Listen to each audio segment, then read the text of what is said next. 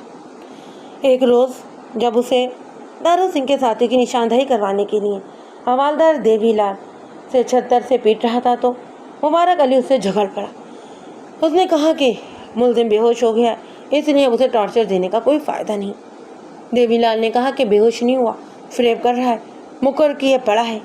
اتفاقاً اس دن موہنی بھی آئی ہوئی تھی۔ اس نے دیوی لال کی حمایت کی تو مبارک لال اس پر الٹ پڑا، گرا کر بولا، تو یہاں کیا لینے آئی ہے؟ چل بھاگ یہاں سے، یہ مر گیا تو تیرا باپ پھرے گا اسے۔ موہنی بھی کم نہیں تھی، اس نے بھی ترکی بترکی جواب دیا۔ جھگڑے کی آواز سن کر میں بھی حوالدار پہنچا تو موہنی اور مبارک علی دونوں لال بھبوکے ہو رہے تھے۔ میں نے بے مشکل دونوں کو رام کیا اور مبارک علی کو ڈانٹ ڈپٹ کر باہر بھیج دیا۔ 8-10 روز مزید اسی طرح گزر گئے۔ مختلف کیسوں کے سلسلے میں دارو سنگھ سے پوچھ تچھ جاری تھی۔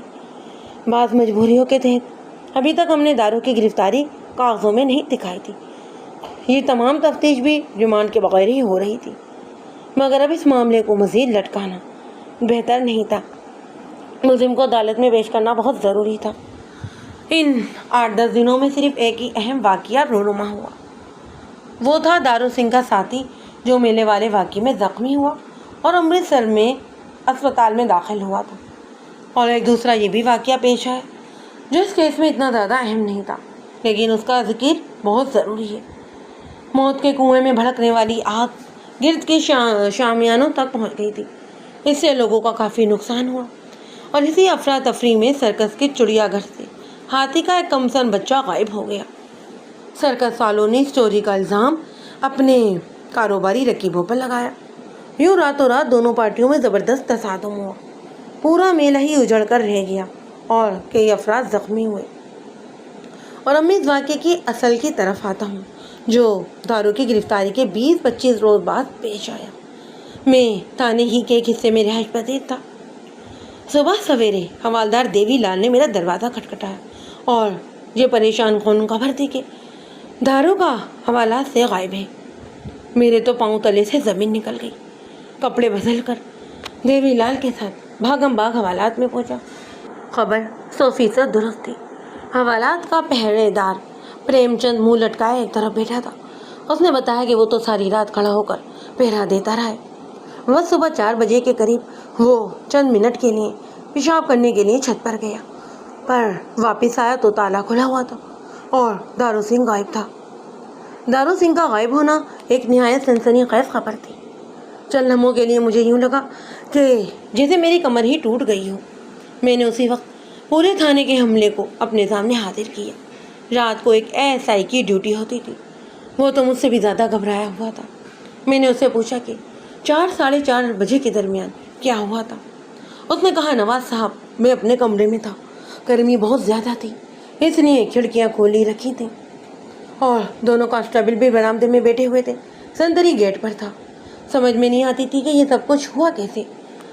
میں نے پوچھا، تھانے میں کوئی باہر کا آدمی تو موجود نہیں تھا؟ اس نے کہا نہیں، لیکن پھر وہ اچانک سے چونک کر بولا، ہاں یاد آیا، تھوڑی دیر پہلے ایک شخص آیا تھا، جیون پور کا کوئی کاشتکار تھا، کہتا تھا کہ مخالف پارٹی مجھے قتل کی دھمکیاں دے رہی ہے، میری حفاظت کی جائے۔ میں نے اسے ٹرخا دیا۔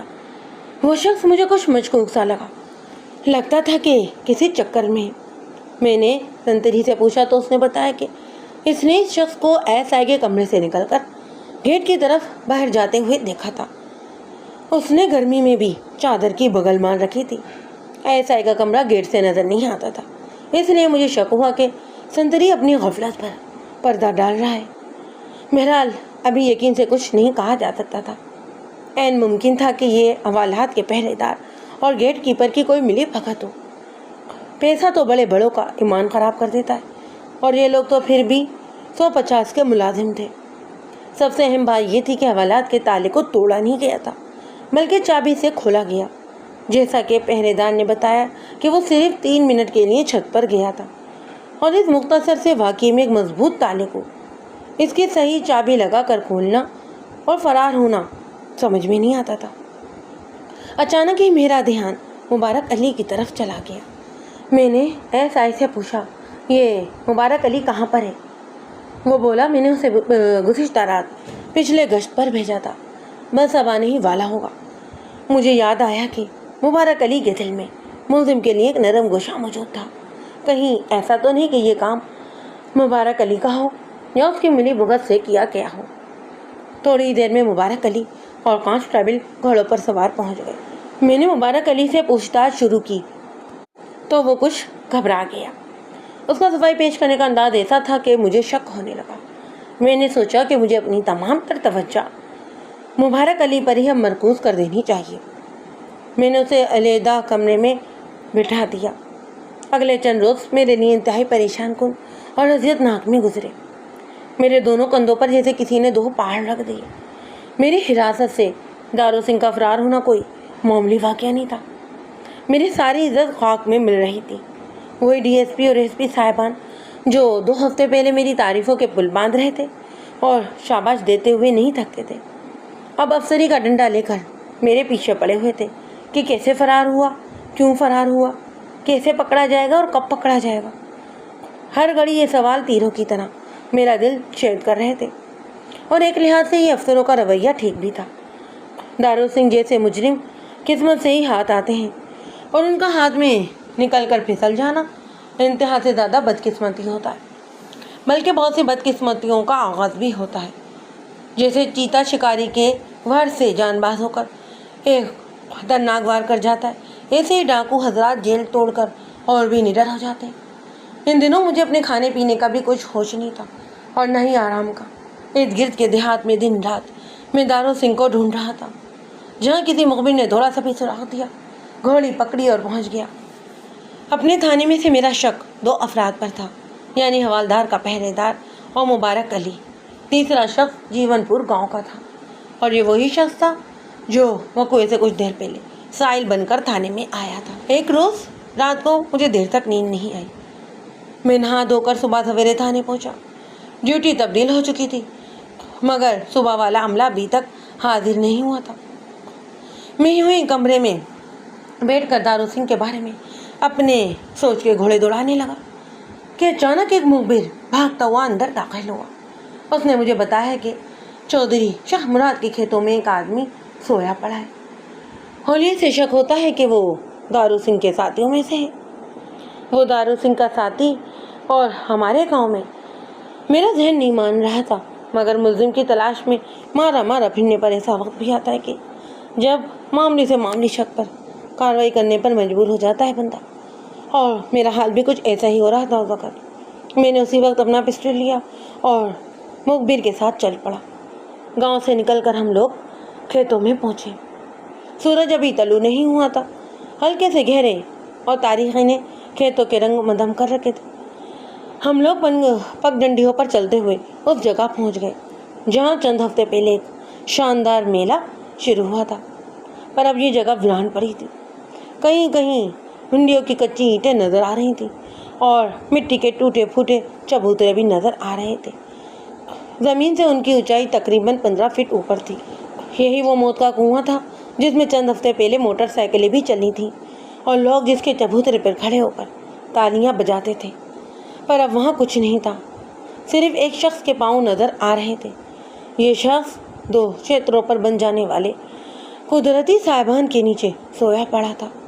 غالباً وہ کہیں سے بہت تھکا ہوا آیا تھا اور اس جگہ کو محفوظ جان کر لیٹ گیا۔ اجالا ہونے کے باوجود ابھی یہ نیند نہیں ٹوٹی تھی۔ میں ملبے کے اندر احتیاط سے قدم رکھتا ہوا چند گز آگے گیا اور اس شخص کے سرہانے کھڑے ہو کر غور سے اسے دیکھنے لگا۔ شکل سے تو وہ کوئی معمولی سا چور چکا لگتا۔ اچانک ہی مجھے گھبراہٹ سی سنائی دی۔ یوں لگا جیسے سوئے ہوئے شخص کے حلق سے یہ نہیں نکلی، لیکن نہیں، یہ کچھ اندر سے آ رہی تھی۔ ملبے کی گہری تاریخی میں ضرور کچھ تھا۔ میرا ہاتھ خود بخود اپنے پسٹل تک پہنچا، لیکن اس سے پہلے کہ میں اسے نکال پاتا ایک تیز آہٹ سنائی دی، اور پھر یکایک 2 خونخوار شکلوں والے گداور کتے مجھ پر چھپٹے۔ یہ حملہ اتنا اچانک تھا کہ میں پشت کے بل ادھ جلی لکڑیوں پر گر پڑا۔ کتوں نے چند لمحوں میں ہی مجھے بھموڑ کر رکھ دیا۔ میں نے کتے کے سر کا نشانہ لیا اور بے در ایک گولی چلا دی۔ اس کے منہ سے ایک ناقابل فہم آواز نکلی اور وہ بل کھا کر ایک طرف لڑک گیا۔ لکڑی کی زب کھانے والا کتا سنبھل کر تیار ہو رہا تھا۔ میں نے ایک کے بعد 3 گولیاں اس کے جسم میں بھی اتار دیں اور نیم جان ہو کر زر کے بل لیٹ گیا۔ پشت کے بل گرنے سے میرے سر کے پچھلے حصے میں شدید چوٹ آئی تھی۔ ٹانگوں اور پیٹ پر بھی زخموں کے نشان تھے۔ میری قمیض تار تار ہو چکی تھی۔ میں نے لیٹے لیٹے اسے کھینچ کر اتار کر پھینک دیا۔ دور کھیتوں کی طرف سے لاٹھی برادر دیہاتی بھاگے چلے آ رہے تھے۔ غالباً انہوں نے فائرنگ کی آواز سن لی تھی۔ بعد میں پتہ چلا کہ یہ میرا بھگوڑا مقبل لے کر آیا تھا۔ یہ سب لوگ میرے ارد گرد کھڑے ہو گئے۔ اب میں اٹھ کر لکڑیوں کے سہارے بیٹھ چکا تھا۔ لوگ میری طرف اور کبھی مردہ کتوں کی طرف دیکھ رہے تھے۔ یکایک مجمع میں میری نگاہ موہنی پر پڑی۔ وہ بڑی ہی عجیب نظروں سے میری طرف دیکھ رہی تھی۔ اس کی آنکھوں میں حیرت اور بے یقینی یکجا ہو گئی۔ اس کی نگاہ میرے سینے پر پڑی تھی۔ دفتن ساری بات میری سمجھ میں آ گئی اور اس کے ساتھ ہی میرے جسم میں سنسنی کی لہر دوڑ گئی۔ میرے جسم پر قمیض نہیں تھی اور گولی کا پرانا نشان نمایاں تھا، وہی نشان جو موہنی اس سے پہلے بھی ایک بار دیکھ چکی تھی۔ چودھری شاہ مراد کے فارم ہاؤس میں پیش آنے والا واقعہ موہنی کے لیے کوئی راز نہیں رہا تھا۔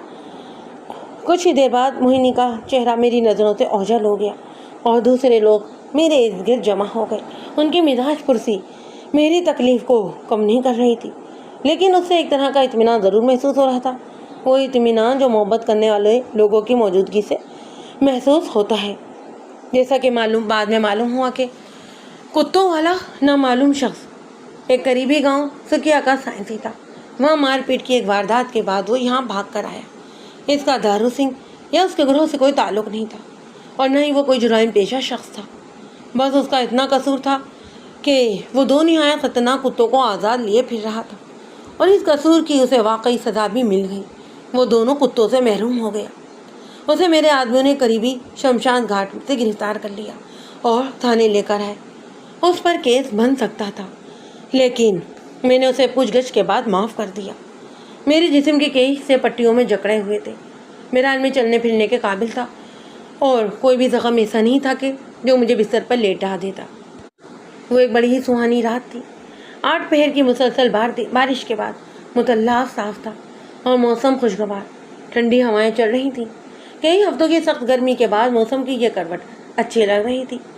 میں نے درد کم کرنے کے لیے 2 ٹیبلٹ کھا لی اور کرسی کی پشت سے ٹیک لگا کر نیم دراز ہو گیا۔ اسی وقت آہٹ ہوئی اور سنتری نے آ کر اطلاع دی کہ بی بی موہنی آپ سے ملنا چاہتی ہے۔ میں موہنی کی اس وقت اس کی آمد پر حیران ہوا، تاہم میں نے اسے اندر بلا لیا۔ وہ ویل کی کڑائی دار قمیض شلوار میں ملفظ تھی، جوڑے میں موتی کے پھول لگائے ہوئے تھے۔ لگتا تھا کہ کہیں جانے کے لیے تیار ہو کر آئی ہے۔ اس نے میری طرف عجیب نظروں سے دیکھا اور پھر بولی، صاحب جی آپ کو مجھ سے چھپانے کی کیا ضرورت تھی؟ آپ نے تو نیکی کا کام کیا تھا، کوئی برائی نہیں کی تھی۔ میں نے سوالیہ نظر سے اس کی طرف دیکھا۔ اس نے میرا دیا ہوا کرتا چادر کی اور سے نکالا اور میری میز پر رکھ دیا۔ بہت بہت شکریہ جی، اس نے عجیب معصومیت سے کہا۔ اس فقرے میں وہ سارے ہی جذبے موجود تھے جو اپنی عزت بچانے کے لیے ایک لڑکی کے دل میں ہو سکتے ہیں۔ احسان مندی اور شکریہ کے الفاظ کے لیے وہ گھنٹوں بھی بولتی رہتی تو مجھے ایک فقرے سے زیادہ متاثر نہیں کر سکتی تھی۔ میں نے اخلاقاً کہا، موہنی اس میں شکریہ کی کوئی بات نہیں، میں سرکار کی طرف سے محافظ بنایا گیا ہوں تم لوگوں کا۔ اس نے تو جیسے میری بات سنی ہی نہیں، کھوئے ہوئے سے لہجے میں بولی، تھانے دار صاحب دارو سنگھ کو اب کب پکڑو گے؟ موہنی کے ڈرامی لہجے نے مجھے چونکا دیا۔ میں نے بے پناہ حیرت سے اسے دیکھا۔ کیا کہہ رہی ہو موہنی؟ دارو سنگھ کے بارے میں تجھے کیا پتا؟ وہ بولی، صاحب جی میں سب کچھ بتا دوں گی، اس وقت جلدی کرو، اگر اسے پکڑنا ہے تو میرے ساتھ آؤ۔ مجھے کچھ سمجھ ہی نہیں آ رہی تھی اور نہ ہی موہنی کچھ بتانا چاہتی تھی۔ مجھے اس کی ذہنی حالت پر بھی شک ہو رہا تھا، مگر اس کے ساتھ جانے کے سوا چارہ بھی نہیں تھا۔ میں نے 2 ہیڈ کانسٹیبل ساتھ لیے اور موہنی کے ساتھ روانہ ہو گیا۔ میں نے پوچھا، جانا کہاں ہے؟ وہ بولی، نزدیک ہی۔ وہ ہمیں گاؤں سے باہر لے گئی اور پگ ڈنڈیوں پر چلتے ہوئے کوئی 4-5 فلانگ کے آگے آ گئی۔ میرے بار بار پوچھنے پر اس نے بتایا کہ دارو سنگھ آج کے فردوسی کے مزار کے پچھواڑے بیرے میں کسی سے ملنے آئے گا۔ اس کی یہ بات مجھے بری طرح چونکا گئی۔ کہیں ایسا تو نہیں تھا کہ دارو سنگھ موہنی سے ملنے آ رہا ہو؟ اس سے پہلے کہ میں کسی نتیجے پر پہنچتا ہم فردوسی کے مزار پر پہنچ گئے۔ مزار کے پیچھے درختوں کے گھنے جھنڈ تھے۔ موہنی نے مجھے کہا کہ میں اپنے آدمیوں کو مزار کے پاس ہی چھپا دوں۔ میں نے اس کی ہدایت پر عمل کیا۔ وہ مجھے ساتھ لے کر گھنے درختوں میں گھس گئی۔ چاروں طرف بو کا عالم طاری تھا، بس کبھی کبھار ہوا شاخوں سے اٹکیاں کر جاتی۔ موہنی اب بڑی ہی احتیاط سے دبے پاؤں آگے بڑھ رہی تھی۔ اس نے شلوار دونوں طرف سے چٹکیوں میں پکڑ کر اوپر اٹھا لی۔ اس کی سفید ننگی پنڈلیاں مدھم چاندنی میں چمک رہی تھیں۔ موہنی کا محتاط انداز دیکھتے ہوئے میرا دل بھی پسٹل نکالنے کو چاہ رہا تھا۔ یکا یک موہنی ٹھٹک گئی۔ میں نے اس کے عقب سے اس کی نظروں کا تعاقب کیا اور دل اچھل کر بے قابو ہو گیا۔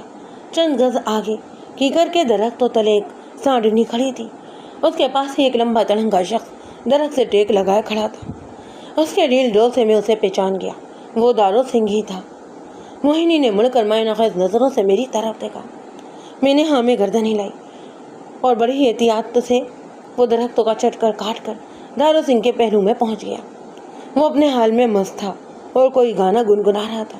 اس کا ہتھیار بس ایک دیسی بندوق تھی جو درخت کی جڑ میں پڑی ہوئی تھی۔ میں جانتا تھا کہ دارو کا بندوق سنبھالتے سنبھالتے میرا پسٹل اس کی کن پٹی پر پہنچ جائے گا، اور میں نے پھر ایسا ہی کیا۔ لپک کر میں دارو کے سامنے آیا۔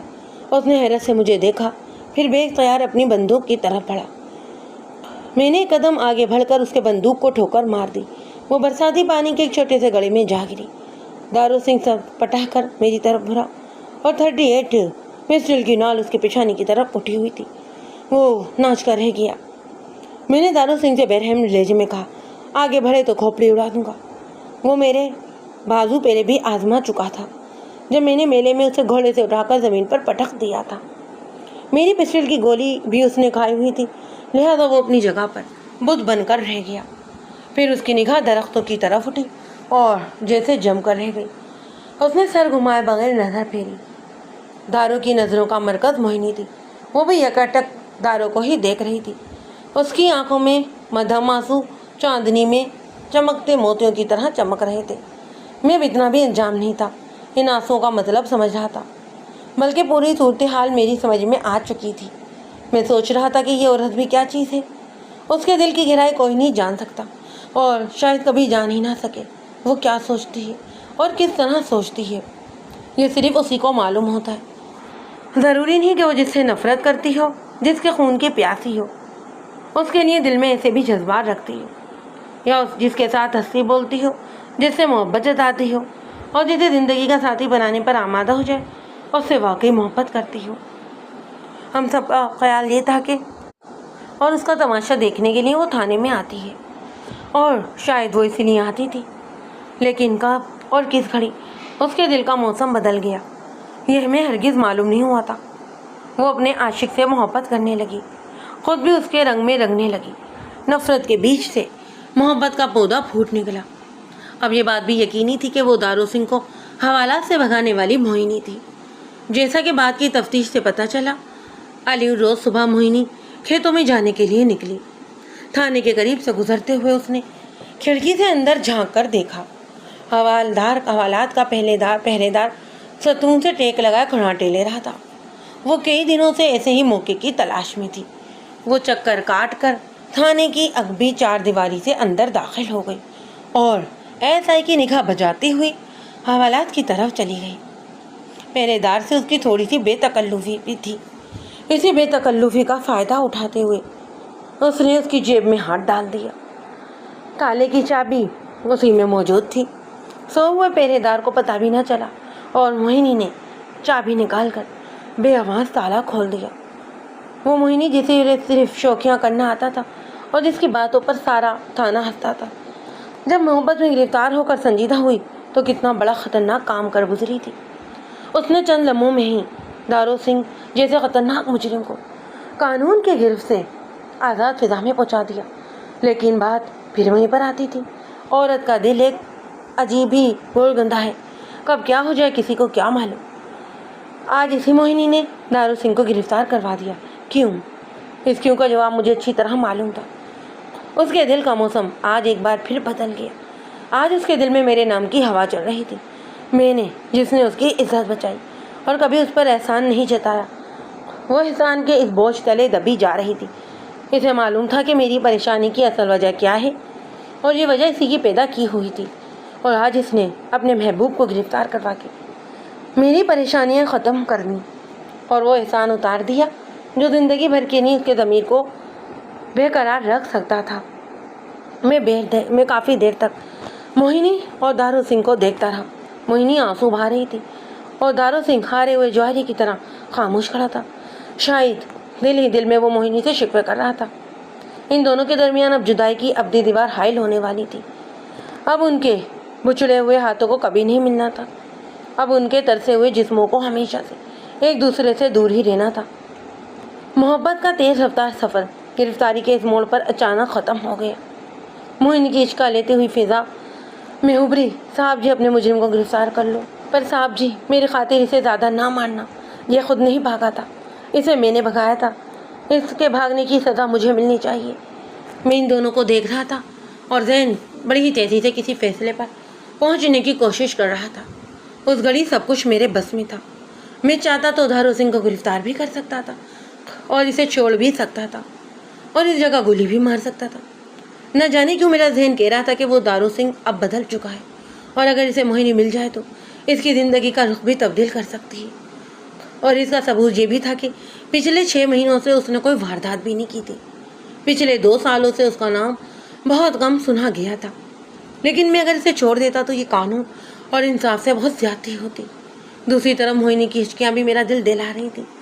ایک لمحے کے لیے میں نے سوچا کاش میں قانون کا محافظ نہ ہوتا، ایک عام سا شخص ہوتا اور دارو سنگھ سے نیک چلنے کا وعدہ لے کر اسے آزاد کر دیتا۔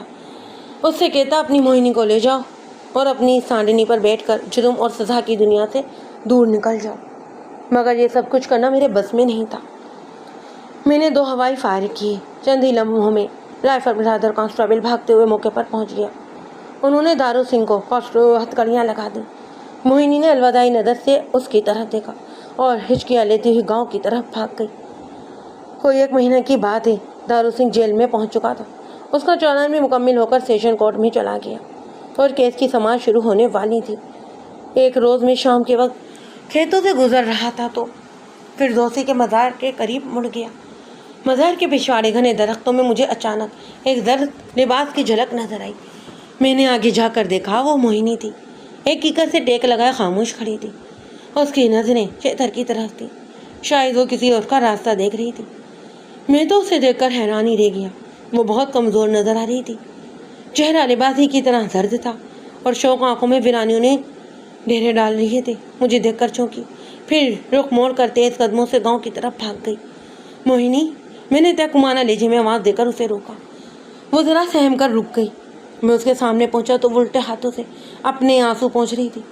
میں نے کہا موہنی مجھے معلوم ہے تجھے دارو سنگھ کی گرفتاری کا دکھ ہے اور شاید تو مجھ سے ناراض بھی ہے، لیکن میں تیرے لیے اتنا برا ثابت نہیں ہوا جتنا تو سمجھتی ہے۔ دارو ایک ڈکیت تھا، پھر بھی میں نے اس کے لیے وہ سب کچھ کیا ہے جو کر سکتا تھا۔ موہنی نے پلکیں اٹھا کر میری طرف دیکھا۔ میں نے کہا ہاں موہنی، میں نے اپنی طرف سے پوری کوشش کی ہے۔ مجھے امید ہے کہ دارو سنگھ کو پھانسی نہیں ہوگی اور اگر اسے اچھے وکیل مل گئے تو ہو سکتا ہے قید بھی زیادہ نہ ہو۔ تو 8-10 کا تو انتظار کر سکتی ہے نا، بول کر لے گی۔ موہنی نے پلکیں جھپکا لی۔ 2 آنسو اس کے نوخیز رخساروں پر پھسلے اور پنجاب کے شرماؤں والی وفا مٹی میں جذب ہو گئے۔ موہنی کے تاثرات نے خاموشی کی زبان میں پکار کر کہا، صاحب جی میں نے اسے پیار کیا ہے، میں زندگی بھر اس کا انتظار کر سکتی ہوں۔ میں نے پھر پوچھا موہنی انتظار کر سکتی ہے؟ وہ بڑی معصومیت سے بولی، لیکن صاحب جی، چودھری صاحب تو کہتے ہیں کہ وہ میری برادری کا کوئی اچھا سا لڑکا دیکھ کر اسی سال میرا بیاہ کر دیں گے۔ میں نے دیکھا اس کی ناک کی خوبصورت نت جیسے زنجان خوف سے لرز رہی تھی، یہی لرزش اس کی رس بھری آواز میں بھی تھی۔ میٹھے گیت سنانے والی آواز آج روتی ہوئی محسوس ہوتی تھی۔ میں نے پورے یقین اور اعتماد کے ساتھ کہا موہنی یہ معاملہ اب تو مجھ پر چھوڑ دے، میں خود چودھری مراد سے بات کروں گا، وہ اب کبھی تجھے شادی پر مجبور نہیں کرے گا اور جب تک تو اپنی مرضی سے بیاہ نہیں کر لیتی تجھے حویلی سے بھی نہیں نکالے گا۔